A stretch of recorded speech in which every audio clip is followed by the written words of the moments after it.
بسم الله الرحمن الرحيم الحمد لله رب العالمين والصلاة والسلام على أشرف النبيين وخاتم المرسلين أبي القاسم المصطفى محمد وعلى آله الطيبين الطاهرين المعصومين أما بعد. آج ہم آپ کے سامنے بیان کریں گے کہ شراب خود سے نجس ہے. انما الخمر والمیسر والازلام والانصاب والازلام رجس من عمل الشیطان فاجتنبوه.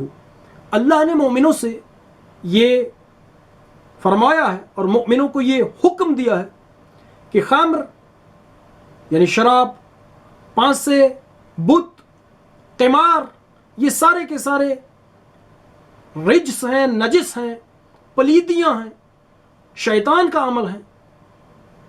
اے مومنو ان سے دور رہو، ان سے اجتناب کرو. یہ واضح آیت ہے قرآن کی. اللہ نے نص بیان کر دی ہے.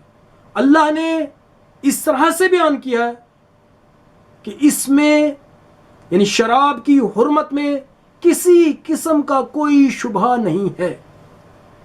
جب یہ ثابت ہو چکا تو بعض لوگ یہ کہتے ہیں، یہ سوال کرتے ہیں کہ مولانا ہم شراب نہیں پیتے لیکن ہم لوگوں کو پلاتے ہیں. ہم نے پہلے بیان کر دیا، رسول اللہ صلی اللہ علیہ وآلہ وسلم نے ارشاد فرمایا لعن اللہ الخمر، اور آخر میں اسی حدیث کے درمیان میں وساقیہ، اس کے پلانے والے پہ اللہ کی لعنت ہے. اس کے بعد بعض لوگ کہتے ہیں کہ مولانا کیا کریں، ہمیں دعوت مل جاتی ہے ایسے سفرے کی، ایسے دسترخوان کی، ایسے لوگوں کی جانب سے کہ جو شراب پیتے ہیں. ہم شراب نہیں پیتے لیکن ان کے دسترخوان پر شراب ہوتی ہے، ہم کیا کریں، ہم مجبور ہیں. تو یہ لوگ سنیں، ان کو سمجھنا چاہیے کہ اللہ کے نبی نے کیا ارشاد فرمایا ہے. خداوند متعال نے اپنے نبی سے جو فرمایا اور جو ان پر شریعت نازل کی اس کے بارے میں رسول اللہ صلی اللہ علیہ وآلہ وسلم اس طرح سے ارشاد فرماتے ہیں، یعنی اسی دسترخوان پر بیٹھنے والے کے لیے. اب رسول اللہ صلی اللہ علیہ وآلہ وسلم کی یہ حدیث ہے، من کان یؤمن باللہ والیوم الآخر، جو شخص بھی اللہ پر اور قیامت کے دن پر ایمان رکھتا ہے. دو اصل اساسی، ایک توحید اور دوسری معاد قیامت. جو بھی قیامت پر اور اللہ کی ذات پر ایمان رکھتا ہے. کیوں؟ اس لیے کہ یہ دو اصل اساسی ہیں. نبوت تو خود رسول اللہ صلی اللہ علیہ وآلہ وسلم کا فرمان ہے. خود تین اصل اساسی، بنیادی اصل، کہ اگر ان میں سے کسی ایک کا کوئی انکار کر دے تو کیا ہے، یہ کافر. اب رسول اللہ صلی اللہ علیہ وآلہ وسلم کے فرمان کے بارے میں دیکھیں، غور کریں. وہ برادران، وہ لوگ کہ جو ایسے دسترخوانوں پہ بیٹھتے ہیں، جو ایسی محفلوں میں جاتے ہیں کہ جہاں شراب موجود ہے، تو ان کو سننا چاہیے، ان کو سمجھنا چاہیے، ان کو دیکھنا چاہیے کہ اللہ کا رسول کیا فرما رہا ہے. آپ کے پاس دو آپشن ہیں، اللہ اور اس کے رسول کو لے لیں، قیامت کو لے لیں، یا اس دنیا دار شخص کو لے لیں. اور یقیناً مؤمن، شیعہ اور مسلمان کبھی بھی اللہ، اس کے رسول اور قیامت پر کسی چیز کو ترجیح نہیں دیتا. وہ کہتا ہے، اس کا یہ عقیدہ ہے کہ دنیا ختم ہونی ہے، دنیا مٹنی ہے، ہم نے اس دنیا سے چلے جانا ہے، ہم اس دنیا سے چلے جائیں گے، مر جائیں گے، لیکن جو چیز باقی رہے گی وہ اللہ، اس کا رسول اور قیامت ہے. کبھی بھی مومن راضی نہیں ہوگا کہ ان تین چیزوں کو اپنے ہاتھ سے دے.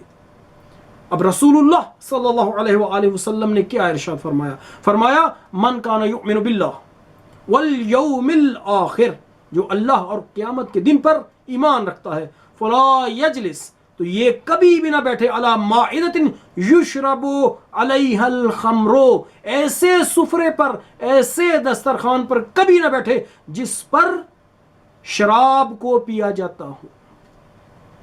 کون مسلمان ہے کہ جو اللہ، اس کے رسول اور قیامت کو ہاتھ سے دے؟ اللہ کے نبی کا دامن بھی کوئی چھوڑتا ہے؟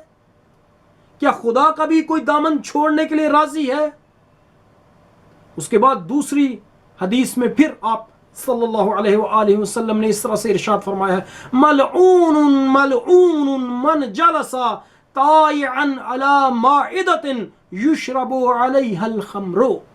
ملعون ہے وہ شخص، ملعون یعنی کون؟ اس کا معنی کیا ہے؟ ملعون جس پر اللہ کی لعنت ہے، اور جس پر اللہ کی رحمت ہو، لعنت ہو، اس پر اللہ کی رحمت نہیں ہوتی، اللہ کا عذاب ہوتا ہے۔ یعنی ملعون خدا کی رحمت سے دور ہے، اللہ کے عذاب میں شامل ہے، اور خدا کا عذاب اس کو شامل ہے۔ ملعون ملعون دو مرتبہ فرمایا۔ من، کون ملعون ہے یا رسول اللہ؟